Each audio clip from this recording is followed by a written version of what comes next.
اعوذ باللہ من الشیطان الرجیم بسم اللہ الرحمن الرحیم السلام علیکم ورحمۃ اللہ وبرکاتہ۔ حضرت موسیٰ علیہ السلام اور حضرت خضر علیہ السلام کی ملاقات۔ حضرت عبداللہ بن عباس حضرت ابی بن قعب رضی اللہ تعالیٰ عنہ سے روایت فرماتے ہیں کہ رسول اللہ صلی اللہ علیہ وآلہ وسلم نے فرمایا کہ ایک مرتبہ حضرت موسیٰ علیہ السلام قوم بنی اسرائیل سے خطاب کے لیے کھڑے ہوئے تو ان سے پوچھا گیا، سب سے زیادہ علم والا کون ہے؟ حضرت موسیٰ علیہ السلام نے فرمایا، سب سے بڑا عالم میں ہوں۔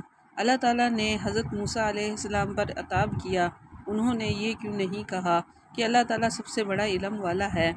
اللہ تعالیٰ نے حضرت موسیٰ کے پاس یہ وحی بھیجی، میرے بندے میں سے ایک بندہ مجمع البحرین میں ہے، وہ تم سے زیادہ علم والا ہے۔ حضرت موسیٰ نے عرض کیا، میں ان سے کس طرح ملاقات کر سکتا ہوں؟ فرمایا گیا، ایک ٹوکری میں ایک پکی ہوئی مچھلی لے لو اور اس طرف سفر کرو، یہ مچھلی جہاں غائب ہو جائے وہیں ان سے ملاقات ہوگی۔ حضرت موسیٰ علیہ السلام نے ایک مچھلی کو ٹوکری میں لے لیا اور اپنے نوجوان خادم حضرت یوشع بن نون کے ساتھ چل پڑے۔ جب صحرائے پتھر تک پہنچے تو اس ٹوکری میں سر رکھ کر سو گئے۔ اس وقت مچھلی تڑپی ٹوکری سے باہر نکلی، کود کر دریا میں جا گری اور سرنگ کی طرح سمندر میں راستہ بتاتی ہوئی چل پڑی۔ حضرت یوشع بن نون کو یہ دیکھ کر بڑی حیرت ہوئی، لیکن وہ حضرت موسیٰ علیہ السلام سے اس بات کا تذکرہ کرنا بھول گئے۔ جب دونوں حضرات وہاں سے چلے اور پورا ایک دن اور ایک رات کا سفر طے کر لیا تو حضرت موسیٰ نے اپنی تھکاوٹ کا تذکرہ کیا اور اپنے خادم سے ناشتہ طلب کیا۔ ان کے خادم یوشع بن نون نے کہا، حضور بڑی غلطی ہوئی، میں تو مچھلی کا واقعہ بتانا بھول ہی گیا۔ اس سے پہلے پتھر کے پاس جہاں ہم نے قیام کیا تھا وہ مچھلی زندہ ہو کر دریا میں جا کودی اور سرنگ بناتی ہوئی نکل بھاگی تھی۔ حضرت موسیٰ علیہ السلام نے فرمایا، بس وہی جگہ تھی جس کی ہمیں تلاش تھی۔ وہ دونوں حضرات اپنے نشان قدم پر پیچھے لوٹے۔ جب اس پتھر کے نزدیک پہنچے تو دیکھا ایک صاحب سر سے پاؤں تک چادر تانے ہوئے آرام فرما رہے ہیں اور یہ حضرت خضر تھے۔ حضرت موسیٰ علیہ السلام نے ان کو سلام عرض کیا۔ حضرت خضر نے کہا، تمہاری اس زمین پر سلام کیسے؟ آپ نے فرمایا، میں موسیٰ ہوں۔ حضرت خضر نے پوچھا، کیا آپ بنی اسرائیل والے موسیٰ ہیں؟ انہوں نے کہا، جی ہاں۔ حضرت موسیٰ نے کہا، کیا آپ نے مجھے اپنے ساتھ رہنے کی اجازت دیتے ہیں تاکہ مجھے آپ ان نیک باتوں میں سے کچھ سکھا دیں جو آپ کو سکھائی گئی ہیں؟ حضرت خضر نے کہا، مجھے اللہ تعالیٰ نے کچھ ایسا علم عطا فرمایا ہے جسے آپ نہیں جانتے اور کچھ ایسا علم آپ کو دیا جسے میں نہیں جانتا۔ کہا، آپ میرے ساتھ ہرگز نہ ٹھہر سکیں گے اور اس بات پر کیوں کر صبر کریں گے جیسے آپ کا علم محیط نہیں۔ کہا، ان قریب اللہ چاہے تو تم مجھے صابر پاؤ گے اور میں تمہارے کسی حکم کے خلاف نہیں کروں گا۔ کہا، تو اگر آپ میرے ساتھ رہتے ہیں تو مجھ سے کوئی بات کو نہ پوچھنا جب تک میں خود اس کا ذکر نہ کروں۔ اب دونوں حضرات دریا کے کنارے چل دیے۔ ان کے پاس کوئی کشتی نہ تھی۔ اتنے میں ایک کشتی کا ادھر سے گزر ہوا تو انہوں نے کشتی والوں سے کہا کہ انہیں بھی کشتی میں بٹھا لیں۔ حضرت خضر کو پہچان لیا گیا اور دونوں حضرات کو بغیر کرایہ لیے سوار کر لیا گیا۔ انہوں نے دیکھا ایک چڑیا آ کر کشتی کے کنارے پر بیٹھی اور ایک یا دو مرتبہ اپنی چونچ سے سمندر کا پانی پینے لگی۔ حضرت خضر بولے، اے موسیٰ، میرا اور آپ کا علم اللہ تعالیٰ کے علم کے مقابلے میں ایسا ہی ہے جیسے ایک طرف چڑیا کی چونچ اور دوسری طرف وسیع و عریض سمندر۔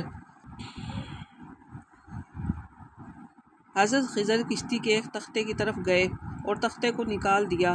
حضرت موسیٰ علیہ السلام نے کہا، ان لوگوں نے بغیر کرایہ لیے ہمیں کشتی میں بٹھا لیا اور آپ نے یہ کیا کیا؟ آپ نے کشتی کو پھاڑ دیا تاکہ کشتی والے ڈوب جائیں۔ حضرت خضر بولے، اے موسیٰ، کیا میں نے آپ سے نہیں کہا تھا کہ آپ میرے کام کو دیکھ کر برداشت نہیں کر پائیں گے؟ حضرت موسیٰ نے کہا، میری بھول پر آپ گرفت نہ کریں، اب ایسا نہیں ہوگا۔ پھر وہ دونوں چلے۔ دیکھا ایک لڑکا کچھ بچوں کے ساتھ کھیل رہا ہے۔ حضرت خضر نے اس بچے کو مار ڈالا۔ حضرت موسیٰ علیہ السلام نے کہا، افسوس، آپ نے بلا وجہ بے قصور بچے کو مار ڈالا۔ حضرت خضر بولے، کیا میں نے آپ سے نہیں کہا تھا کہ آپ میرے ساتھ نہیں رہ پائیں گے؟ پھر وہ دونوں آگے بڑھے۔ جب ایک بستی میں پہنچے تو بستی والوں سے کھانا طلب کیا، لیکن کسی نے ان دونوں کو مہمان نہ بنایا۔ آگے چلے تو اس بستی میں انہوں نے ایک ایسی دیوار پائی جو گرنے کے قریب تھی۔ حضرت خضر نے اپنے ہاتھوں سے اس دیوار کو درست کر دیا۔ حضرت موسیٰ بولے اگر آپ چاہتے تو ان سے کچھ مزدوری لے سکتے تھے۔ حضرت خضر بولے اے موسیٰ اب یہ میری اور آپ کی جدائی کا وقت ہے۔ رسول اللہ صلی اللہ علیہ وآلہ وسلم نے فرمایا اللہ تعالی حضرت موسیٰ علیہ السلام پر رحم فرمائے، اگر وہ کچھ دیر اور صبر سے کام لیتے تو ان دونوں حضرات کے کچھ اور قصے ہمارے پاس پہنچتے۔ قرآن کریم میں سورۃ کہف میں اس واقعے کی تفصیل موجود ہے۔ حضرت خضر نے حضرت موسیٰ علیہ السلام سے کہا اب میں آپ کو ان باتوں کی کچھ بعید بتاتا ہوں جس کو دیکھ کر آپ سے صبر نہ ہو سکا۔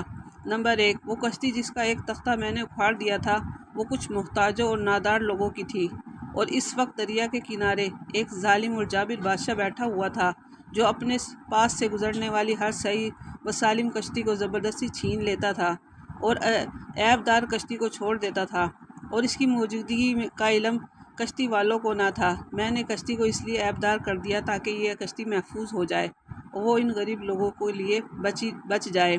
نمبر 2، وہ جو لڑکا اس کے مقدر میں کفر تھا لیکن اس کے ماں باپ مسلمان تھے، ڈر تھا کہ کہیں اس کے ماں باپ اس کی محبت میں گمراہ نہ ہو جائیں اور اپنے دین سے پھر نہ جائیں، اس لیے میں نے اس بچے کو مار ڈالا تاکہ ان کا ایمان سلامت رہے اور اللہ تعالیٰ ان کے صبر کرنے پر انہیں اس سے بہتر بدل عطا فرمائے۔ نمبر 3، اب رہی وہ بوسیدہ دیوار جسے میں نے ٹھیک کر دیا۔ وہ دیوار شہر کے 2 یتیم لڑکوں کی تھی۔ اس دیوار کے نیچے ان کا خزانہ دفن تھا۔ ان کا باپ بڑا نیک آدمی تھا۔ آپ کے رب نے چاہا کہ ابھی وہ خزانہ محفوظ ہو جائے اور جب یہ دونوں جوانی کو پہنچ جائیں تو اپنا خزانہ نکال لیں۔ حضرت خضر نے فرمایا اور یہ جو کچھ میں نے کیا اپنی طبیعت سے نہیں کیا، ان کاموں میں یہ حکمتیں تھیں جس کو دیکھ کر آپ برداشت نہ کر سکے۔ فائدہ، حضرت موسیٰ علیہ السلام جن سے ملاقات کرنے گئے ان کا اصل نام بلیہ بن ملکان ہے۔ خضر ان کا لقب ہے۔ خضر میں 3 لغت ہے، خضر، خضر، خاضری۔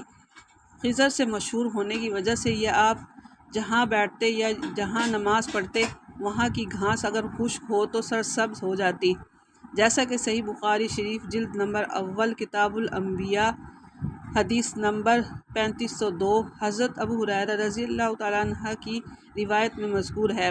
حضرت خضر علیہ السلام ولی تو بالیقین ہیں لیکن آپ کے نبی ہونے میں اختلاف ہے۔ فائدہ، اس حدیث سے معلوم ہوا کہ آدمی ہمیشہ علم کی طلب میں رہے، اگرچہ وہ بڑا عالم ہو جس سے علم سیکھے۔ ان کے سامنے تواضع و ادب کا مظاہرہ ضروری ہے اور حصول علم کے مقصد سے دور دراز تک سفر کرنا جائز ہے بلکہ سنت انبیاء ہے۔ صلو علی الحبیب صلی اللہ علی محمد صلی اللہ علیہ وآلہ وسلم۔